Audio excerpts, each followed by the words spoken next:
Hello everyone, this is Vaibhav and you are watching my channel maths Giri with Vaibhav. तो last video में हमने देखा था एक्सरसाइज 3.2 का क्वेश्चन नंबर 3। इस वीडियो में हम देखेंगे क्वेश्चन नंबर 4। तो without wasting much time let's begin with the question. अब क्वेश्चन नंबर 4 क्या कहता है आपको, which of the following pairs of linear equations are consistent और इनकंसिस्टेंट।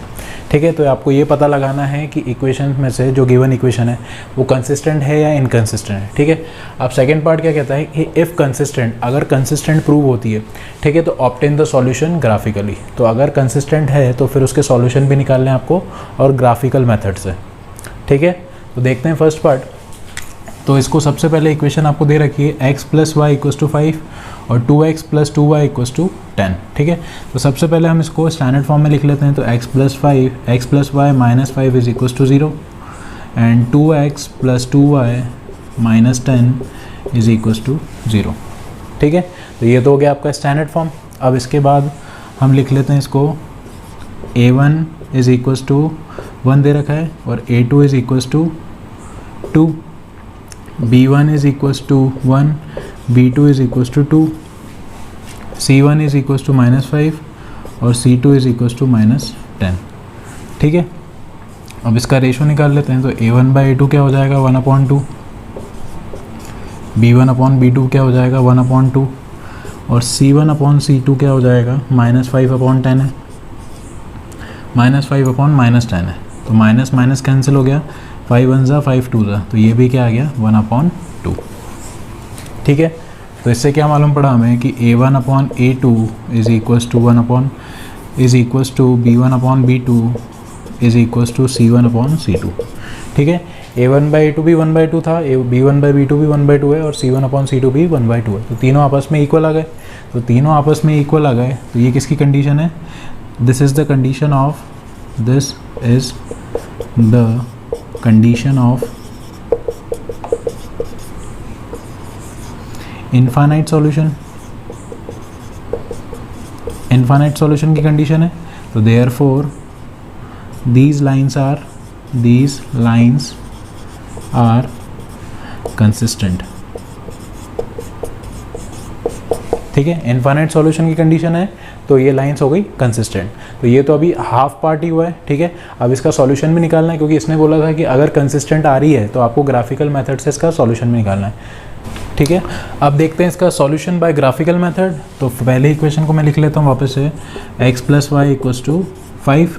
तो x की वैल्यू क्या आ जाएगी 5 माइनस वाई।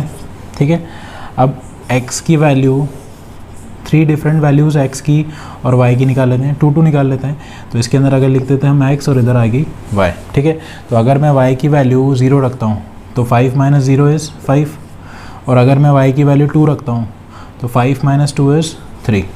ठीक है, तो ये तो आ गई आपकी x और y की वैल्यू। अब सेकेंड इक्वेशन लिखते हैं। तो 2x plus 2y is equals to 10। तो 2x is equals to 10 minus 2y। तो x क्या हो जाएगा आपका 10 माइनस 2y अपॉन 2। ठीक है, अब इसके अंदर से आप देख सकते हैं तो दोनों में से 2 कॉमन आ रहा है तो ये हो जाएगा 5 माइनस y अपॉन 2 और 2 कैंसिल हो गए। तो x की क्या वैल्यू आ गई, x is equals to 5 minus y। ठीक है, तो x is equals to 5 minus y। तो इसके अंदर भी x और y की 2 वैल्यूज़ निकाल लेते हैं। तो ये x और ये हो गई y। तो x की, अगर y की वैल्यू 0 रखता हूँ तो x की वैल्यू आ जाएगी 5 और अगर y की वैल्यू 2 रखता हूँ तो x की वैल्यू आ जाएगी 3। ठीक है, तो अब इसका हम ग्राफ बना लेते हैं।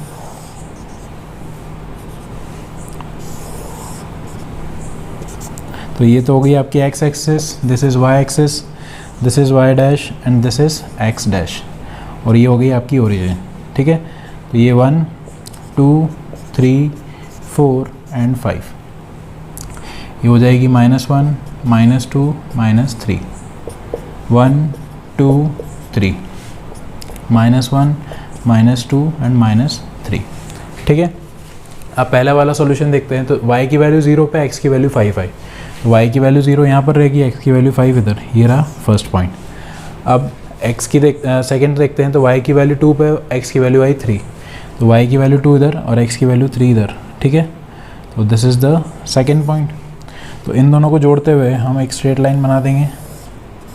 तो ये तो बन गई हमारी एक स्ट्रेट लाइन।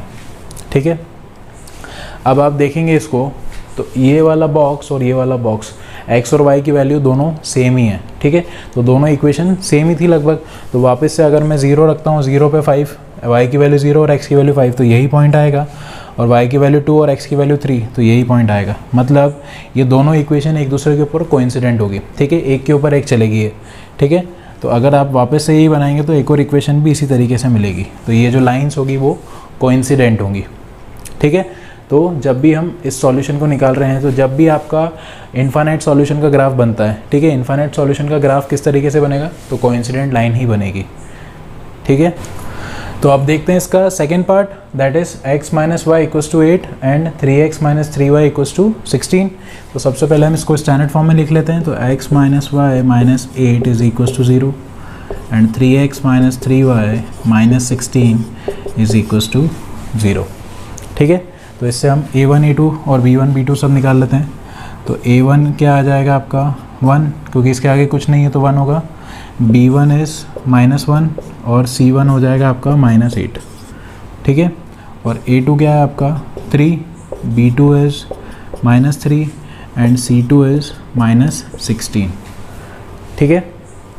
अब इसके बाद हम रेशो निकाल लेते हैं। तो a1 अपॉन a2 क्या हो जाएगा आपका 1/3, b1 अपॉन b2 क्या हो जाएगा आपका -1 अपॉन -3, तो that is 1/3, minus minus cancel हो गया। c1 अपॉन c2 क्या आ जाएगा आपका -8/16, 8 1 ज़ा 8 2 ज़ा कैंसिल आउट हो रहा है ये, तो ये आ जाएगा -1/2। दोनों ही 6 माइनस में है, तो ये माइनस माइनस प्लस, तो ये हो गया 1/2, ठीक है। तो इससे क्या मालूम पड़ रहा है आपको कि a1 upon a2 is equals to b1 upon b2 is not equals to c1 upon c2। क्यों? क्योंकि ये दोनों 1/3 थे और ये आया है 1/2, ठीक है। तो ये इक्वल नहीं है। तो ये किसकी कंडीशन हो गई? It is the condition of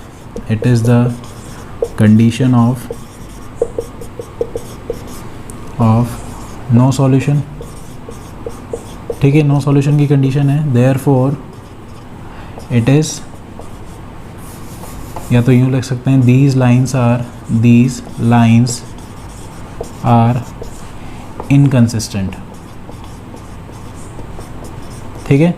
no solution की कंडीशन है, तो ये जो लाइंस होगी ये इनकंसिस्टेंट होगी, ठीक है। अब इसने क्या बोला था क्वेश्चन के अंदर कि अगर कंसिस्टेंट है तो ग्राफिकली सॉल्यूशन निकालो, बट अगर इनकंसिस्टेंट है तो ये यहीं पर ही ख़त्म हो जाएगा, ठीक है। अब देखते हैं इसका third part, that is 2x plus y minus 6 is equals to 0, 4x minus 2y minus 4 is equals to 0, ठीक है। ये पहले से ही स्टैंडर्ड फॉर्म में है, तो इसके अंदर a1 a2 लिख लेते हैं हम। तो a1 आपको दे रखा है 2, a2 is 4, b1 is 1, b2 is -2, c1 is equals to -6 and c2 is -4, ठीक है। इनका रेशो निकाल लेते हैं हम। तो a1 अपॉन a2 ये है आपका 2/4, तो ये कैंसिल हो जाएगा, तो ये क्या है 1/2। b1 upon b2 is equals to 1/-2, ठीक है। तो इसको हम -1/2 भी लिख सकते हैं, ठीक है। और c1 upon c2 is equals to -6/-4, तो माइनस माइनस कैंसिल, ये 3 ज़ा ये 2 ज़ा, तो ये हो गया 3/2, ठीक है। तो a1 upon a2 is equals to b1 upon b2 is not, sorry a1 upon a2 is not equals to b1 upon b2, क्योंकि ये 1/2 है और ये -1/2 है, ठीक है। तो ये दोनों आपस में इक्वल नहीं है, तो ये नहीं है, तो ये किसकी कंडीशन हो गई? It is the condition of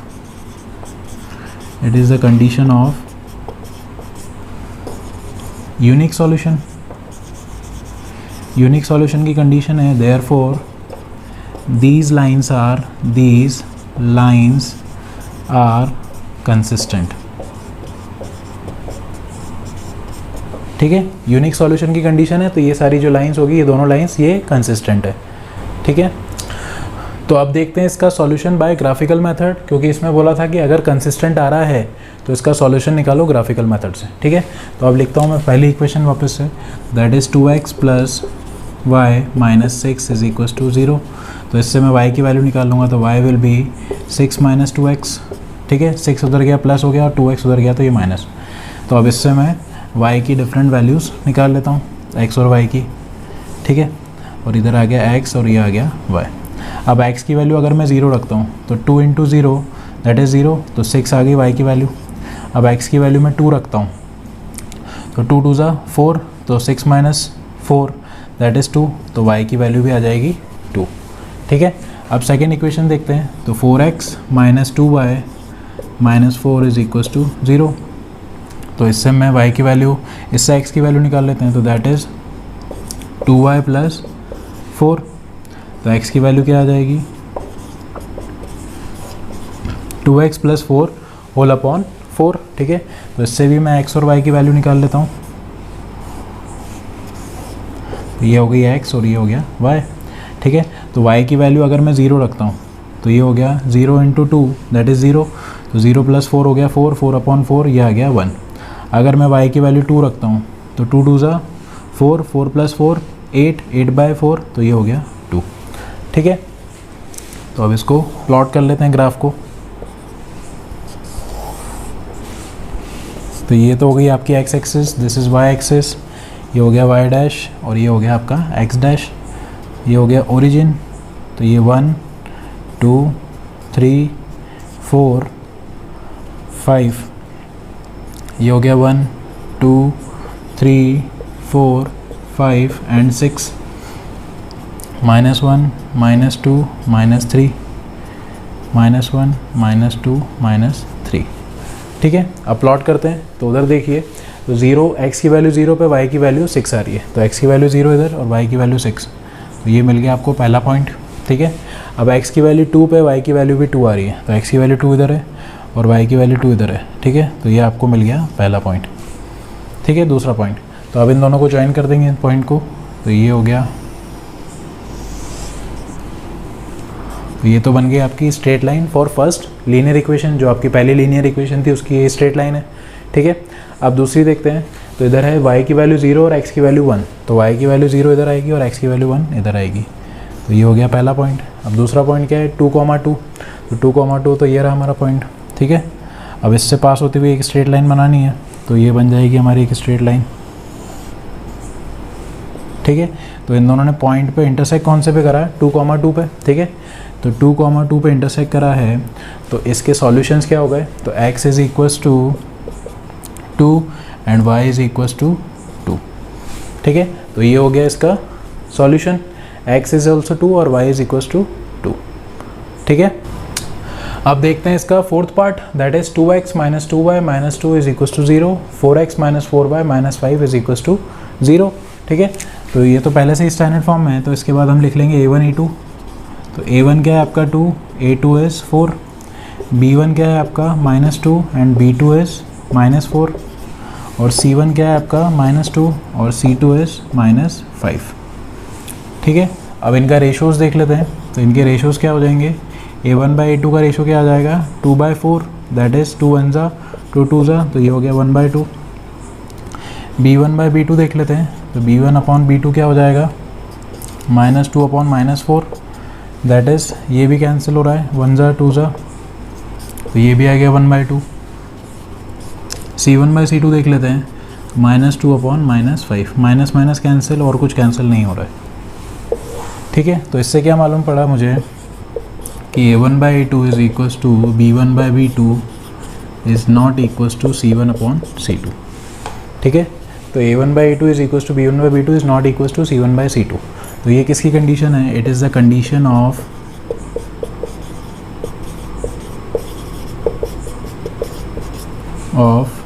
no solution. ठीक है, नो सॉल्यूशन की कंडीशन है, तो therefore these lines are inconsistent.